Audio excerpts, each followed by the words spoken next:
온 마음 다해 하나님만 사랑하는 삶에 대해서 지난주부터 시작해서 한 두 달 동안 메시지를 나누고자 합니다.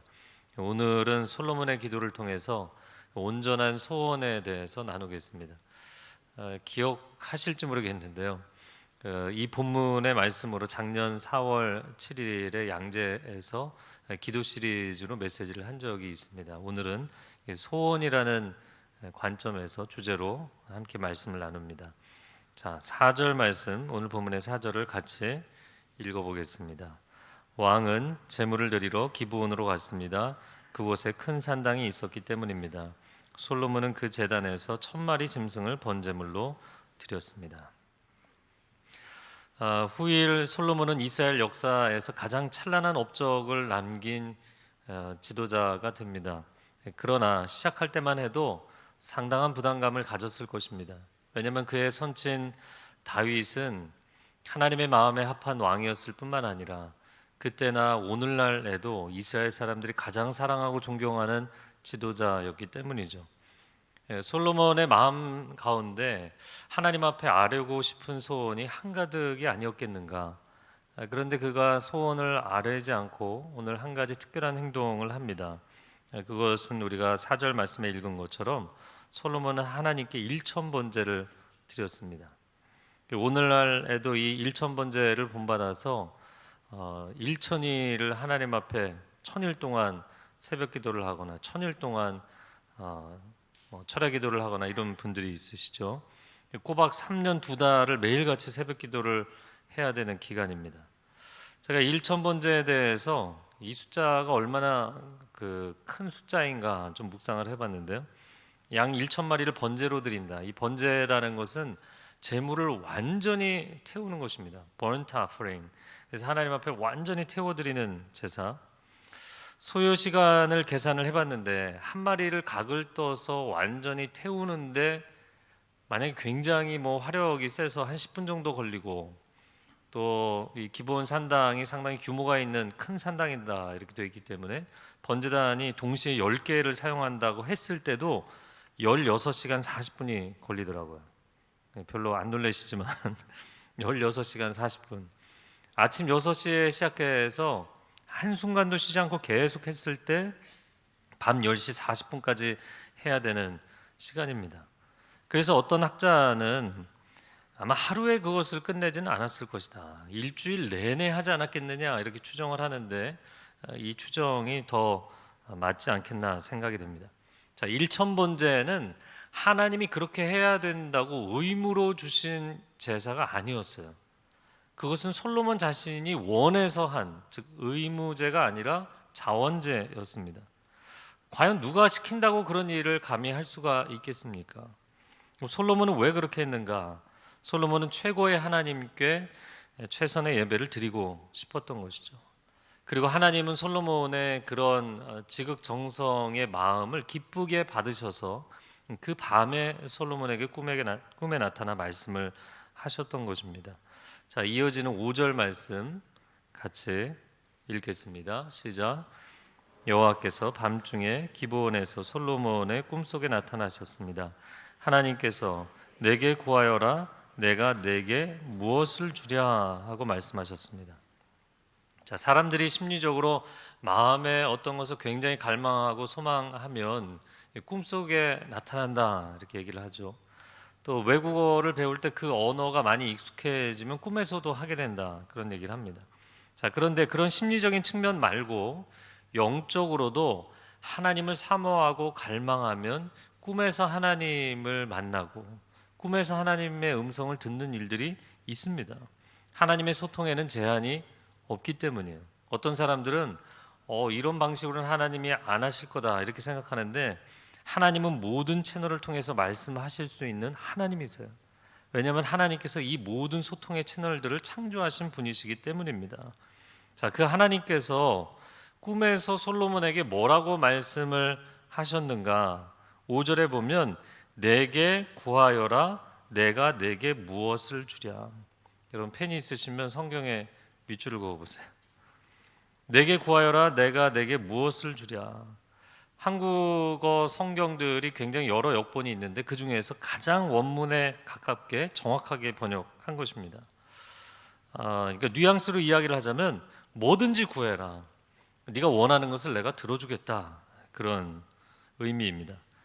근데 제가 이 말씀을 묵상을 하면서 참 이상하다. 하나님이 이렇게 말씀하셔야 되지 않나? 솔로몬, 너 왕이 됐는데 넌 이런 왕이 되어야 된다. 너에게 이런 자질들이 필요하다. 이것을 구하고 이것을 사모해라. 이렇게 명령하시고 순종하라고 하실 수도 있는 거잖아요. 그런데 하나님이 오히려 그에게 내가 원하는 것이 무엇이냐, 그의 소원을 물어보셨다는 것이죠. 그 신앙생활을 하면서 성도님들 가운데 목회자에게 와서 끊임없이 질문들을 많이 하십니다. 제가 이 사람하고 결혼을 해도 될까요? 제 자녀를 이 학교에 보내도 될까요? 제가 이 직장에 들어가도 될까요? 제가 이 집에 이사를 가도 될까요? 뭐 목회자가 답을 정해주는 사람이 아니잖아요. 그런데 마치 하나님의 뜻이 무엇인지를 이렇게 쪽지로 받고 싶은 것처럼 그렇게 물어보는 분들이 계십니다. 자, 그러면 물론 마음의 동기가 다양하겠지만 여러분, 그렇게 질문을 할 때 과연 그 사람이 하나님의 뜻을 알고 싶은 것일까? 정말 하나님이 나의 인생을 향해서 어떤 마음이신지 헤아리고 싶은 것일까? 아니면 내가 잘못된 결정을 내릴까 봐 두려워하는 것이 아닐까? 내 인생에 하나님의 마음이 어떤지 다 헤아리지 못해도 그냥 정답만 챙겨가고 싶은, 내 인생에 실패가 없었으면 좋겠는 그런 마음의 심리라면 이건 문제가 있는 것이죠. 그래서 하나님은 오히려 역으로 우리에게 반문하시는 거예요. 너는 무엇을 원하니? 내가 너의 인생을 향해서 무엇을 원하느냐고 자꾸 묻지 말고 너는 무엇을 원하니? 정말 내가 원하는 것이 무엇이니? 왜 하나님 질문하실까요? 하나님은 우리와 행복한 동행을 원하시기 때문이에요. 일방적인 강요가 아니라 내가 기뻐서 가는 길을 함께 가기 원하시는 하나님이십니다. 그래서 인생을 이렇게 정의할 수 있을 것 같아요. 인생은 강박적인 정답 찾기가 아니라 사랑에 근거한, 사랑으로부터 출발한 자발적인 선택과 헌신이에요. 너무나 많은 사람들이 인생의 정답을 찾아서 내 인생에 시간 낭비를 하거나 에너지 낭비를 하거나 고생하거나 절망하거나 실패하는 일은 없었으면 좋겠는 거예요. 여러분, 그러나 인생이 사랑에 빠졌기 때문에 고생을 하고 어려움을 겪을지라도 사랑이라는 진정성으로부터 출발한 인생의 선택과 헌신, 그게 진짜 인생을 사는 거예요. 인생에는 특별한 정답들이 있는 것이 아니라 사랑이 정답입니다. 하나님은 인간에게 하나님의 최고의 기능을 수여해 주셨는데 그것이 바로 자유의지라는 거예요. 이 자유의지를 우리가 갖고 있다는 것은 누가 나에게 뭐라고 한다 할지라도 내가 스스로 자기 주도적 결정권을 가지고 스스로 선택하고 그 길을 갈 수 있다라는 뜻이죠. 그러면 자유의지를 주신 이유가 뭘까요? 어떤 사람들은 왜 자유의지를 주셔서 선악과를 따먹겠느냐, 또 이거 갖고 뭐라 그러잖아요. 여러분, 하나님이 인간에게 왜 자유의지를 주셨나요? 그 소책자 가운데 독일의 여성 신학자가 쓴 책인데 하나님은 왜 세상에 악을 허용하시는가, 이런 아주 얇은 책이 있어요. 근데 그 책이 처음부터 끝까지 이야기하는 아주 명쾌한 대답이 있는데 그것은 하나님은 사랑이시고 하나님의 궁극적인 목적은 사랑이기 때문이다.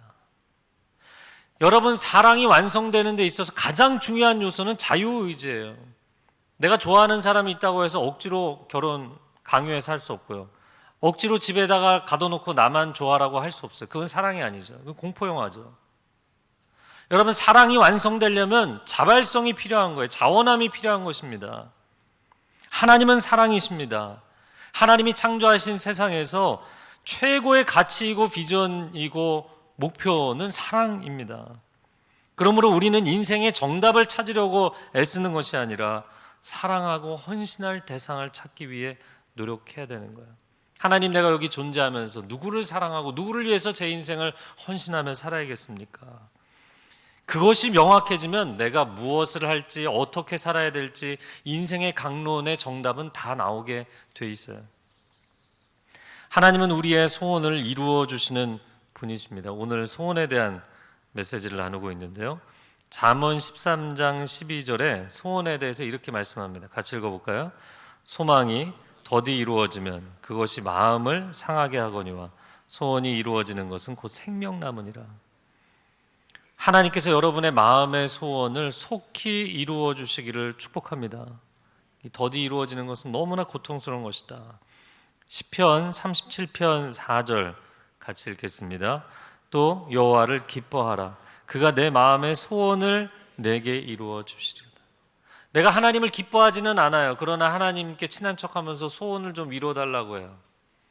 그거는 앞뒤가 안 맞는다는 거예요. 하나님은 하나님을 기뻐하는 사람의 소원을 이루어 주시기를 기뻐하시는 분이시다. 소원보다도 하나님을 기뻐하는 사람, 그래서 하나님이 기뻐서 하나님 곁에 다가가는 사람의 소원을 이루어 주시기를 기뻐하시는 분. 자, 그런데 이 소원에 대해서 하나님이 우리에게 자유의지를 주셨고, 이 자유의지라는 것은 내가 스스로 원하는 것이 일어날 수 있다는 거거든요. 그런데 이 소원이라는 마음의 기능이 망가질 때가 있어요. 사람들 가운데 역기능적으로 증상이 나타날 때가 있습니다. 굉장히 여러 가지지만 한 세 가지로 간단하게 정리를 해보겠습니다. 첫 번째는 소원의 기능, 내 안에 있는 소원의 기능을 망각하고 살아가는 사람들이 있습니다. 인생을 의무감으로 살다 보니까 내가 정말 뭘 원하는지, 내 마음의 원함이라는 것 자체를 묻어두고 살아가는 사람들이 있어요. 내 주위 사람들이 요구하는 대로 사는 거예요. 세상이 요구하는 대로, 조직이 요구하는 대로 살다 보면 정작 오늘 하나님의 질문처럼 너가 원하는 게 뭐니? 이렇게 질문을 받았을 때 대답할 말이 없는 거예요. 왜? 내가 정말 뭘 원하는지 모르겠는 거야. 그러니까 신앙생활을 하면서도 종교적인 의무감으로 신앙생활을 하는 분들은 하나님 만약에 이렇게 질문하면 당황스러워할 겁니다. 아니 무슨 말씀인가요? 내가 뭘 해야 되는지 얘기를 해주셔야죠. 내가 뭘 원하냐고 물으시면 어떡합니까? 그렇게 하나님께 반문할지 모르겠어요. 제가 오늘 예를 드는 경우는 누군지 알아내려고 하지 마세요. 제가 청년부 담당할 때 외국계 기업에 취직한 한 청년 자매가 있었습니다. 예쁘고 공부도 잘했고 지혜롭고 성실하고 신앙생활 열심히 하는 자매님이에요.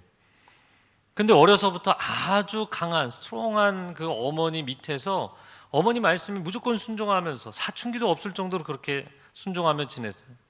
당연히 공부도 열심히 했고요. 직장을 고를 때도 엄마가 정해준 직장에 들어갔어요. 그런데 그 회사는 외국계 기업이라서 자발적이고 창의적인 업무를 하기를 원했던 거예요. 그런데 그게 안 맞는 거예요. 왜 늘 요구하고 명령을 받은 것만 했으니까. 그러니까 회사의 업무하고 계속 안 맞고 어긋나다가 결국에는 그 회사에서 퇴출이 됐어요. 어머니가 그 딸을 내가 원하는 대로 내가 자랑스러워하는 회사에 들여보낸 딸이었는데 자랑스러운 딸이 부끄러운 딸로 전락하고 나서 그 딸을 감정적으로 너무 많이 공격한 거예요. 그리고 처음으로 어머님께 불순종을 하고 집을 가출을 했어요. 가출해서 많이 방황한 것도 아니에요. 그냥 친구들 집으로 도망 다녔어요. 제가 이 친구가 찾아와서 상담을 해서 넌 정말 훌륭한 사람이다.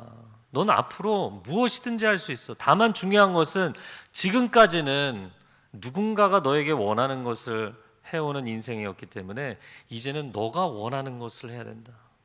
근데 이 친구가 딱 두 가지 얘기하더라고요. 계속해서 자기 자신을 한탄하면서 하는 이야기가 저는 더 이상 엄마의 자랑스러운 딸이 아니에요. 저는 더 이상 엄마를 자랑스럽게 해주는 딸이 아니라고. 그 자책을 끊임없이 하고 또 한 가지는 제가 원하는 거예요. 저는 제가 뭘 원하는지 모르겠어요. 단 한 번도 내가 원하는 것을 해본 적이 없었기 때문에 옷도 친구도 학교도 학원도 전공도 직장도 내가 원하는 것을 선택해 본 적이 없기 때문에 내가 뭘 원하는지 모르겠습니다. 그러는 거예요. 참 가슴 아픈 이야기입니다. 여러분, 자녀를 아무리 사랑한다 할지라도 그 인생은 내가 대신 살아주는 게 아닙니다. 살아줄 수 없는 거예요. 대학도 직장도 심지어 배우자도 부모가 정해주는 건 아닙니다.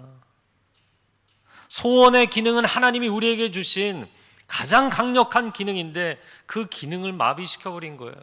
여러분, 하나님이 우리를 창조하셨잖아요. 제가 아까 선악과 이야기했는데 선악과와 생명나무를 앞에 두고도 네가 선택해라 하신 하나님입니다. 하나님이 우리를 그렇게 사랑해 주셨는데 여러분은 왜 자녀를 그렇게 여러분이 원하는 대로 하려고 하시나요? 우리는 자녀의 의사를 존중해 주어야 합니다. 너가 정말 원하는 것은 무엇이니? 네, 둘러보니까 자녀가 함께 와서 예배드리는 가정들이 있네요. 두 번째는 소원의 기능에 역기능적이 된 경우가 소원의 기능을 억누르고 사는 사람들이 있어요. 어차피 인생을 살아보니까 내 마음대로 안 된다는 걸 알게 된 거죠.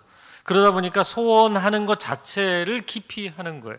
섣불리 무엇인가를 원했다가 그것이 내가 원하는 대로 이루어지지 않으면 너무나 많이 실망할 테니까, 너무나 큰 상처를 받을 테니까, 나는 그냥 소망 자체를, 소원 자체를 품지 않겠어. 누군지 알려고 하지 마세요.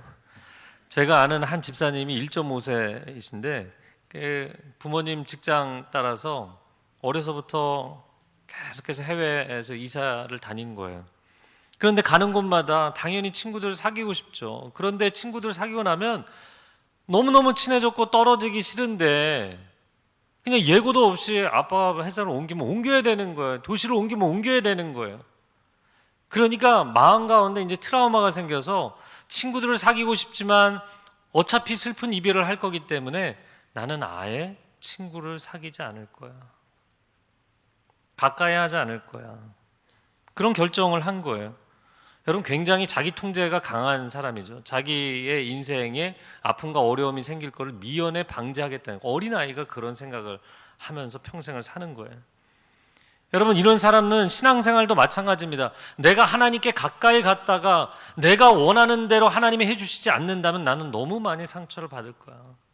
내가 하나님 앞에 하나님 이게 제 소망입니다 기도했는데 하나님이 아니 그건 안 돼 하시면 나는 너무 상처를 받을 거기 때문에 아예 하나님하고 친해지지 않겠다, 아예 기도를 시작하지 않겠다, 이런 분들이 있어요.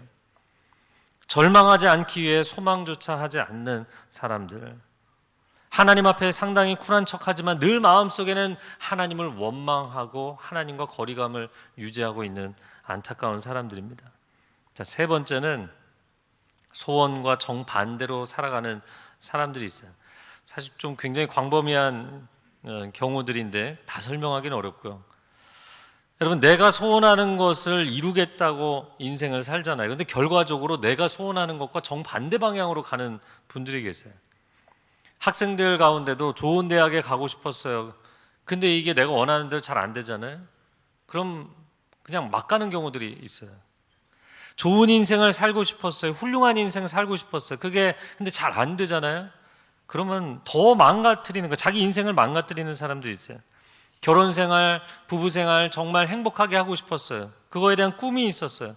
근데 그게 안 되면 너무 일탈과 어긋나는 방향으로 가시는 분들이 있어요.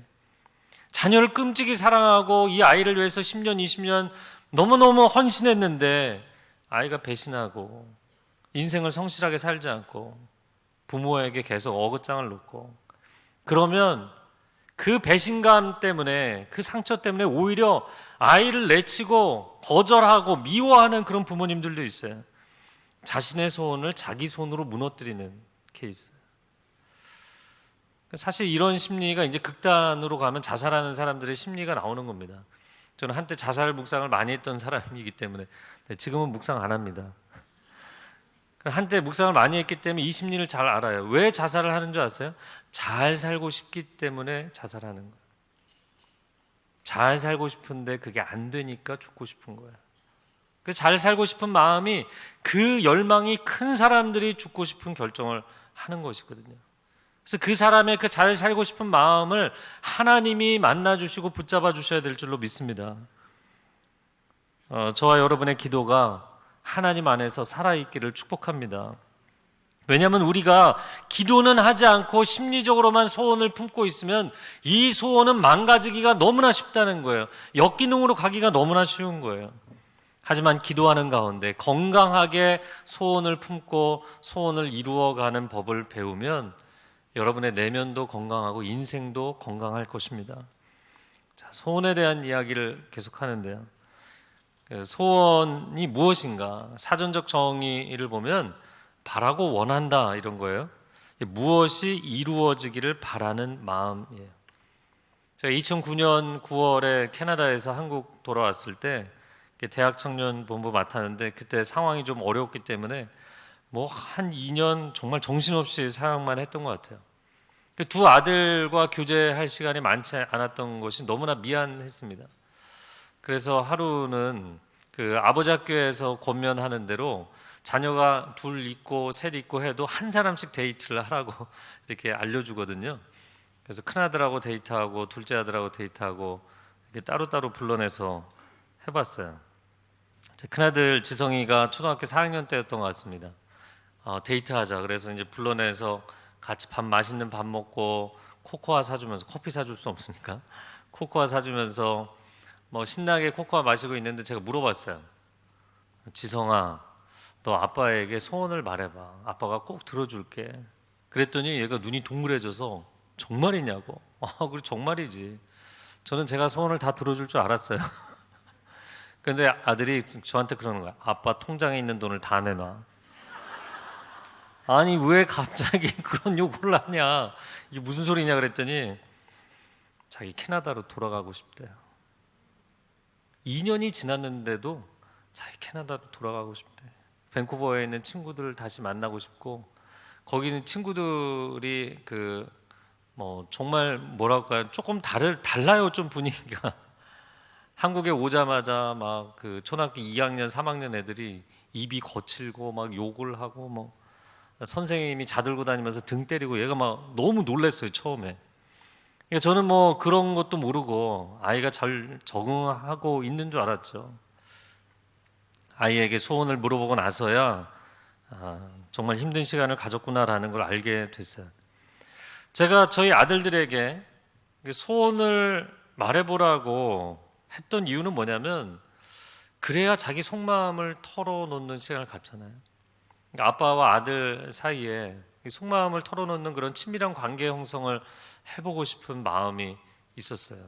그리고 또 한 가지는 아들이 원하는 것을 이루어 줄 수 있는 그런 사랑과 혼신의 관계를 맺고 싶은 마음. 조금 이것을 오늘 주제와 맞추어서 설명한다면 이런 거죠. 아빠에게 바라는 것이 있다는 것을 통해서 아들이 아빠를 바라보는 시간을 좀 가졌으면 하는 거. 제가 어제 아이들과 관련돼서 제가 좀 써놨던 노트들을 쫙 이렇게 다 읽어봤는데, 아내가 저한테 글을 써준 적이 있어요. 여보, 지은이는 아빠를 잘 찾지 않는데, 아주 어렸을 때입니다. 근데 지성이 큰아들은 아빠 언제 오냐고, 아빠 언제 오냐고, 아빠 보고 싶다고, 아빠랑 놀고 싶다고 그렇게 아빠를 찾는다는 거예요. 그리고서는 그 얘기를 한참 써서 감동적으로 막 이게 눈물이 울컥하는데 그 마지막 줄이 그거예요. 그런데 아빠가 선물을 갖고 오면 선물만 뜯어보지 아빠는 안 쳐다보고. 뭐 어쨌든 간에 여러분, 아이들이요, 자기의 필요가 채워지면 부모 안 쳐다봐요. 근데 자기가 뭔가 원하는 게 있으면, 바라는 게 있으면 그 바라는 것을 이루기 위해서 부모를 바라는 거예요. 이게 하나님이 원하시는 방식이더라고요. 하나님이 아브라함에게 아들 하나 주시겠다고 하면서 25년을 질질 끄셨잖아요. 한국 동요가 하나 생각이 나더라고요. 두꺼봐 두꺼봐, 새집 줄게 헌집다오. 하나님이 아브라함에게 아브라함아 아브라함아 아들 줄게 믿음다오. 아들 줄 테니까 나 좀 한번 바라보겠니? 그게 하나님 마음이에요. 그래서 제가 하나님 믿습니다 그랬더니 하나님께서 안 주세요. 그래서 그러면 저는 뭐 다메섹 엘리에셀로 제 후계자를 삼겠습니다. 했더니 또 하나님 불러서 아니 너한테 아들을 준다니까. 네 믿습니다. 또 안 주세요. 그래서 이스마엘로 그러면 제가 후계자를 삼겠습니다. 아니 불러다가 또 내가 너에게 아들을 준다니까. 하나님께서 계속 그걸로 25년을 끄시잖아요. 근데 하나님이 그 25년을 통해서 하시고자 했던 게 무엇인가? 아브라함이 아들 바라기 인생이 아니라 하나님 바라기 인생이 되기를 원하시는 거예요. 25년을 끌었기 때문에 25년 동안 계속 하나님을 바라봐야 되는 거예요. 결국에 25년 만에 아들을 주셨잖아요. 그리고 나서는 죄송합니다 하나님, 치사하게 그 아들을 또 제물로 바치라고 그러잖아요. 왜 그러셨을까요? 이제 내가 원하는 거 얻었으니까 더 이상 하나님 바라볼 일이 없거든요. 그런데 그 아들을 하나님께 바치면서 다시 하나님을 바라보게 만드시는 거예요. 와, 정말 뭐 이거는 가슴 아픈 이야기죠. 우리가 아브라함의 이 이삭을 바치는 이야기가 얼마나 그 마음이 짠한 이야기인지 이 가정을 이루어 보고 살다 보면 알잖아요. 제가 그 아브라함에 대해서 묵상을 하다가 이거를 테스트할 수 있는 절호의 기회가 왔어요. 그 뭐냐면 캐나다에 있을 때였는데 저희 둘째 지훈이가 막 2돌이 지났을 때 거실에서 저녁 식사하고 혼자 그림 동화책을 읽고 있었어요. 제가 식탁에 앉아서 이렇게 아들을 보고 있는데 너무너무 사랑스러운 거예요. 근데 등을 돌리고 이렇게 동화책을 보고 있는 뒷모습이 너무나 사랑스러워서 얼굴 좀 한번 보고 싶은데 제가 손에 어떻게 그날 추파춥스가 하나 생겼어요. 딸기와 크림 맛에 정말 이 달콤함을 거부할 수 없는 사탕이 하나 생겼어요. 그래서 제가 이 사탕을 보고 아들을 쳐다보고 하다가 내가 한번 테스트를 해봐야겠다. 아브라함하고 똑같은 세팅.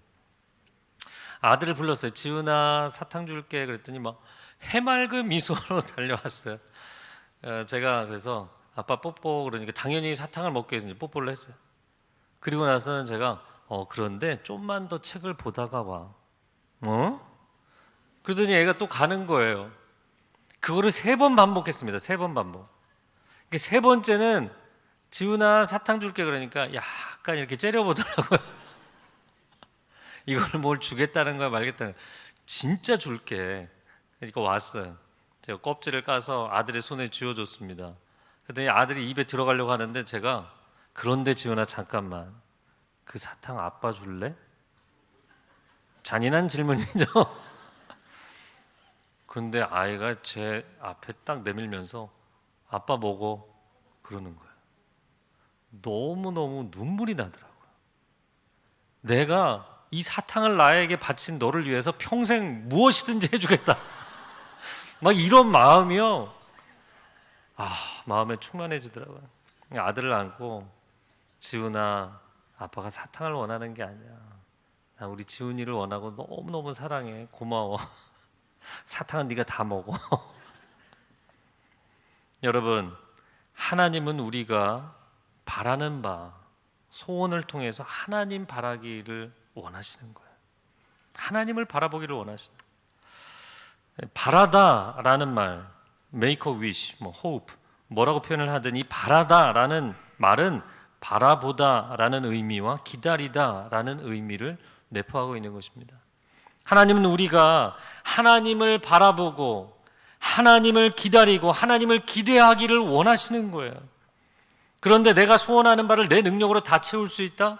그럼 하나님께 아쉬울 게 없고 하나님께 바랄 게 없잖아요. 그래서 우리 인생의 고난과 결핍을 경험하면서 하나님을 끊임없이 바라보도록 훈련하시는 거예요. 우리는 참 힘든 시간이지만 아브라함은 25년을 참 힘겹게 그 시간을 지냈지만 하나님은 우리가 우리의 소원을 이룰 뿐만 아니라 우리가 하나님을 바라보게 만드시는 그분의 소원 또한 이루기를 원하시는 줄로 믿습니다. 자, 제가 2절 하고 이제 끝내야 될 시간인데요.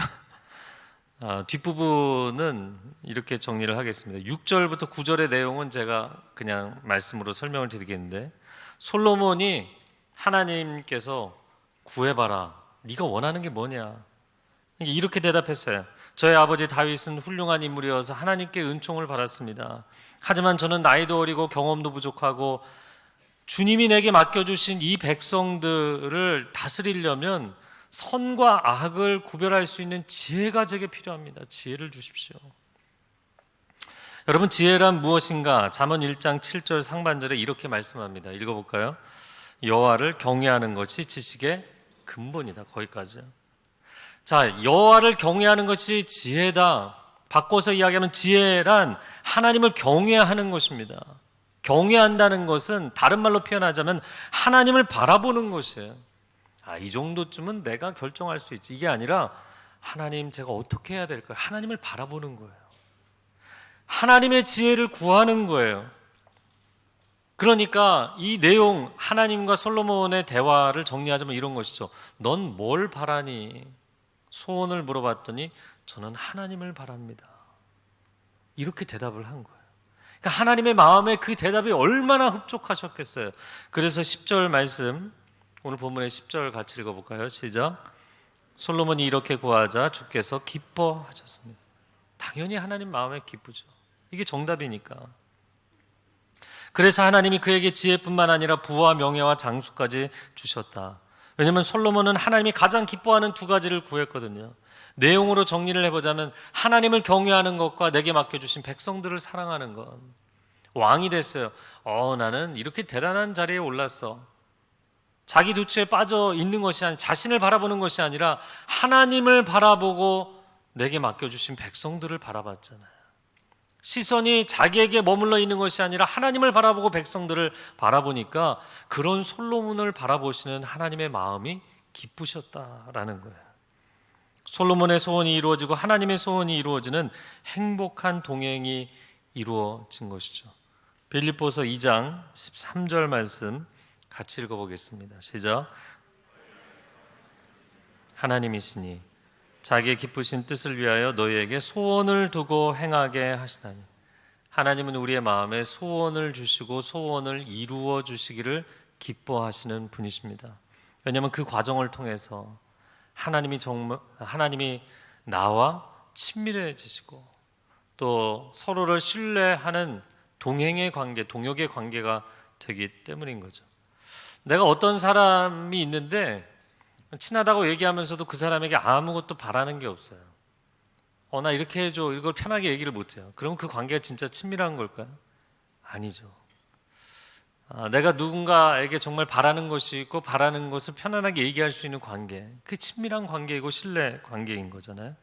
그래서 오늘날 소원에 관해서 두 가지 신앙적으로 조심해야 되는 유형이 있습니다. 여러분 자신을 한번 살펴보세요. 첫 번째는 소원 자체를 지나친 욕심이라고 생각하는 분들이 있어요. 그러니까 하나님께 내가 뭘 요구하기가 미안한 거예요. 그래서 하나님께서 너 뭘 원하니? 괜찮습니다. 그냥 제 일은 제가 알아서 책임지겠습니다. 제가 뭐 하나님하고 별로 친하지 않다는 걸 알기 때문에 저는 별로 그렇게 막 매달리고 구하고 그러고 싶은 생각이 없습니다. 상당히 쿨한 신앙인 것 같지만 하나님하고 친밀하지 않은 거죠. 하나님이 자꾸 왜 와서 구하라고 해요? 그것은 우리와 친밀해지기를 원하시기 때문이에요. 우리에게 할타임을 주기를 원하시는 게 아니에요. 결핍과 고생의 시간을 주시려는 게 아니라 하나님과 친밀해지기를 원하시는 거예요. 자, 두 번째 정반대 케이스인데 욕심을 소원이라고 생각하시는 분들이에요. 그래서 이런 분들은 하나님을 황금알을 낳는 거위나 알라딘의 램프 정도로 생각하는, 하나님 이거 해주셔야죠, 저거 해주셔야죠, 당연하게 자기가 부리는 사람, 심부름센터한테 요구하듯이 그렇게 요구해도 된다고 생각하는 분들이 있어요. 그것도 잘못된 극단이죠. 하나님은 오늘날 사람들을 찾고 계십니다. 건강하게 하나님하고 교제할 수 있는. 근데 오늘 솔로몬처럼 부르심의 자리에서 온전한 소원을 가지고 하나님을 바라볼 수 있는 사람을 찾고 계시는 거예요. 할렐루야. 저와 여러분이 그 한 사람이 될 수 있기를 축복합니다. 이 시간 함께 기도하겠습니다.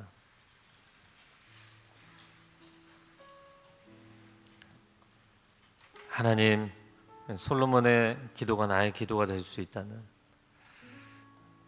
하나님께서 솔로몬에게 질문하신 것처럼 너가 정말 원하는 게 무엇이니? 내가 그것을 이루어 주겠다 질문하실 때 우리가 무엇이라 대답하겠습니까? 솔로몬은 자기 영광을 구하지 않았고 자기 이익을 구하지 않았습니다. 제가 하나님을 원합니다. 지혜의 근원이신 하나님을 원합니다. 그리고 내게 맡겨주신 이 소중한 사람들을 잘 도와주기를 원합니다. 하나님, 우리의 입술에 이 기도가 있게 하여 주옵소서. 우리가 하나님 앞에 원하는 것이 무엇입니까? 그냥 물질 자체를 원해서 물질을 원한다면 하나님이 들어주셔야 되는 아무런 합당한 근거가 없습니다. 그러나 그 물질을 통해서 이 시대에 힘들고 아파하고 외롭고 지쳐있는 사람들을 살려내는 데 쓰임받기를 원한다면 하나님이 기쁘게 허락하실 것입니다. 하나님, 내가 세상적인 영향력과 지위와 자리를 구합니까? 근데 그것 자체가 목적이라면, 내 영광이 목적이라면 하나님 들어주셔야 될 아무런 합당한 근거가 없지만, 하나님 나를 높여주시면 제가 그곳에서 하나님의 사랑을 전하겠습니다. 하나님이 내게 주신 영향력으로 복음을 증거하고 생명을 살리겠습니다. 그 사람의 소원을 하나님이 들어주실 것입니다. 하나님, 내게 자녀를 허락해 주십시오. 그것이 그냥 나의 기쁨, 나의 욕심이 아니라 정말 하나님이 기뻐하시는 사랑과 믿음의 가정을 세워서 세상에 소망을 주기를 원합니다. 그 자녀를 통해 세상의 빛과 소금의 역할을 감당하게 하기를 원합니다. 하나님이 그 소원을 들어주실 것입니다. 이 시간 함께 기도할 때, 오 주님, 우리의 기도가 솔로몬의 기도가 되게 하여 주옵소서. 우리의 소원이 솔로몬의 소원이 되게 하여 주옵소서. 주여 한번 외치고 통성으로 기도하겠습니다. 주여, 오 주님, 우리 각자가 우리의 마음 가운데 소망하고 있는 것들이 있습니다. 그런데 그 소망이 하나님 나의 영광과 이익을 위한 것이 아니라 정말 내 마음이 하나님의 마음과 함께 가기를 원합니다. 나의 소원이 하나님의 소원과 일치하기를 원합니다. 하나님이 나를 부르신 자리가 가정입니까? 하나님 나를 부르신 자리가 일터입니까? 그 자리에서 하나님이 내게 주신 사명이 아닙니까? 이 사명 잘 감당할 수 있도록 내가 하나님을 구합니다. 하나님의 도우심을 구하고 하나님의 지혜와 능력을 구합니다. 하나님 내게 허락하여 주옵소서. 나의 소원이 하나님의 소원과 일치한다면 하나님 허락하여 주옵소서. 하나님이 이루어 주옵소서. 주님의 인도하심을 구하고 나아가는 사람들을 하나님 만나주시고 역사하여 주시옵소서. 오 주님, 감사합니다. 하나님, 내 이기적인 마음을 다 내려놓을 수 있는 사람이 누가 있겠습니까? 그러나 정말 하나님 앞에 내 기도를 1000번을 올려드린다면 내 마음이 어찌하니 정결해지겠습니까? 하나님, 정말 하나님을 원합니다. 이 기도를 드렸을 때 하나님이 내게 너가 원하는 것을 내가 다 이루어 주겠다.